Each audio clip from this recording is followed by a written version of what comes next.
Greeting, brothers and sisters, friends and family, and people all over the world. Today I come to you to speak about Jesus who was born on Christmas Day. While today we are having so much fun, we are going from one location to another. Some people pay big ticket plan to go far away and then to see loved one. People we haven't called this whole year, we end up calling or texting them and we go visiting them. We making a decent meal for people to come and eat. And perhaps some of us pass by the street where we see people begging and we pull out our windows and we reach out to them. But yet, do you make room in your heart for Jesus this Christmas?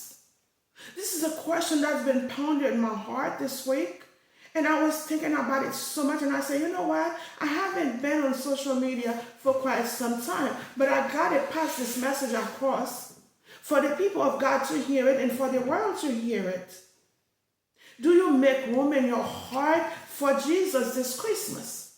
While we make room for our friends, some of us go out beyond our necessity, go out beyond our needs, and then we ended up spending so much on credit card we don't even know how we're going to pay back. To give people gifts and all this stuff we're giving people, and we even give ourselves gifts as well. But yet, do you make room in your heart for Jesus this Christmas? Some of us we forget the reason for this season. The reason for this season is not meant for only for us to enjoy having fun, eat a decent meal, and then use, the silverware, the stuff that we have, for one day. The decoration, the display for one day. I went to the store to pick up a few things so I can make a decent meal for me and my family. However, when I got to the store, they were about to close soon. People were bumping into each other. Carts were bumping. This stuff back there. And I was looking and I'm like, is it the end of the world? The way we go out, we buying stuff, like this is the only day, there's not going to be another day to purchase anything else. So, but yet I pondered to myself, just like we go out of our way. We go out of our ways. We do so much to please our friends and family. We calling them, we cherish them this day, but yet the most important person, we left them out. Some of us left them out because we don't make room for him this Christmas. While we are eating, while we are drinking, we are partying, we are calling our loved one and friends and then people we reaching out or looking or watching a decent movie with our children. Do we really think about Jesus? Are we really think about Jesus? Some people don't. Perhaps I'm not going to try to be a typical telling you don't, because I don't know. But all I'm saying, do you make room in your heart for Jesus? In the midst of all this stuff that's going on in this world today, some people left out the most important person. Let me help you out a little bit. For instance, you're hosting a party for the president of the United States or a president anywhere in the world. You have all your guests. You have all your meals prepared. You have everybody catering or do whatever they have to do. You have so many people working to make it a fantastic day. However, when he got there, there's no room for him.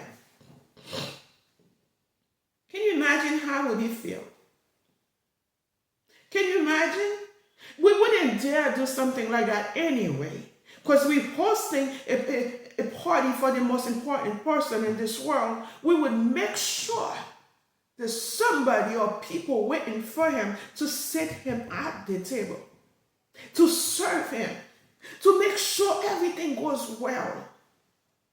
But in Luke chapter 2, verse 7, the Bible said when it was time for Mary to give birth to her firstborn son, Jesus, there was no room for him. The hotel were full. The motel, there was no space. The guest houses, there was no space. The Airbnb we have today, perhaps there was no space. The space were full. There was no place for our Savior who came to redeem this world, who come to save you and I. But there was no place for him. Can you imagine? Have you ever think about it? My Savior, my Redeemer, my Jesus was born in a manger. A manger is a place where they feed animals. Today you could say a farm. So that's why they feed animals. You know what else there? All the stuff, the smells and everything that come with it. That's where my Jesus was born. But you know what? It doesn't matter where he was born.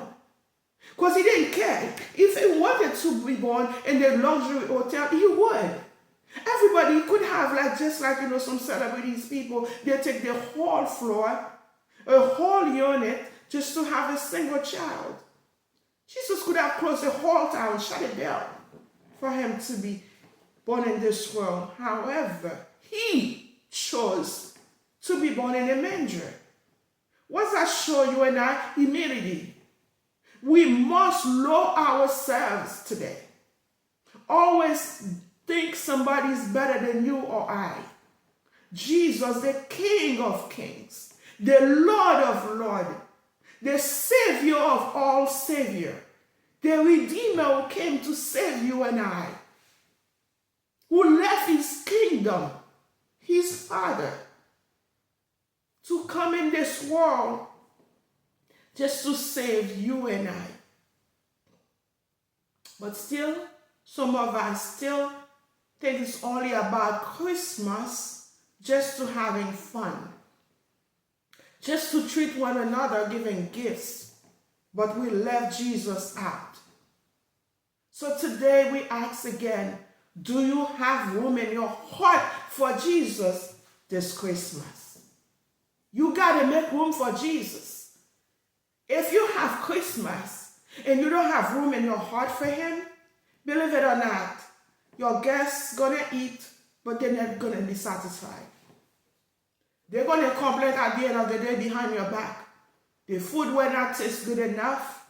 The decoration was not good enough. The speech wasn't good enough.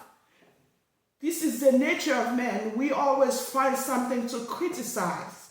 Instead of happiness, instead of rejoicing, we always criticize one another. But Jesus came and he chose to be born in a manger. Just for you and I. He owns everything. He owns you, me, everything that's in the world, the birds, the sea, the trees, all the stuff we have belong to Jesus because he gave us breath, he gave us life. But yet, some of us, we left Jesus out in Christmas. Christmas is a time, the Bible said, to rejoicing. Because Jesus was born, when he born, he came in to give us peace. Peace in our minds, peace in our hearts, peace in our lips, peace in our hands, so we don't swiftly do wickedness. Jesus came to give us peace. And the peace that Jesus given us, the world cannot take it away. Some of us, we're always smiling. We always look happy. And people always wonder, oh, what's going on here? Is this person ever have any problem? Of course we cry sometimes behind closed doors. Of course we're tormented behind closed doors. But because our hope is not in this world, therefore we always happy. Because Jesus will give us happiness. Our happiness doesn't come from our spouses. Our happiness doesn't come from the material, the possession that we have. It doesn't come from the lifestyle that we have. It doesn't come the type of neighborhood where we live. It doesn't come the type of children or family we have. But our happiness comes from Jesus. And he gives us joy in the midst of this storm. So many of us, sometimes we go to sleep, we wonder if we're going to get up tomorrow. But because Jesus gave us joy, we get up and we rejoicing and we keep going about our business. Today, do you make room in your heart for Jesus this Christmas? If you don't make room for Jesus in your heart while you're celebrating, I'm encouraging you, do not let this happen. The day is not concluded until it's 11:59. So therefore, you still have a chance to include Jesus in your celebration. Talk to your children about him. When you text in your friends, tell them peace be with you. And the peace that we're offering is not such a peace of drug, alcohol, sex, but it's the peace only Jesus can only give. Only Jesus can give this type of peace. Because in this world, as you and I see, we cannot even open the TV because every time we click on, guess what? The bad news bombarded, the stuff that's going on in our neighborhoods and the school, everywhere we go, even in the church. But because our hope is not in this world, therefore, we always rejoicing. Because Jesus gave us a type of medicine that nobody developed yet. And if you don't put Jesus in your Christmas, Jesus is the reason for the season. No matter what you're going through at this time, either you say Jesus may choose not to heal you. He may choose not to remove your diseases, but he can give you peace of mind while you go through this storm. Some people in the hospital right now, they wish they could be with their family. I come to let you know today, don't discourage. As long as you have Jesus, you have everything. Please make room for Jesus this Christmas. God bless you. Until then, remain blessed. Thank you.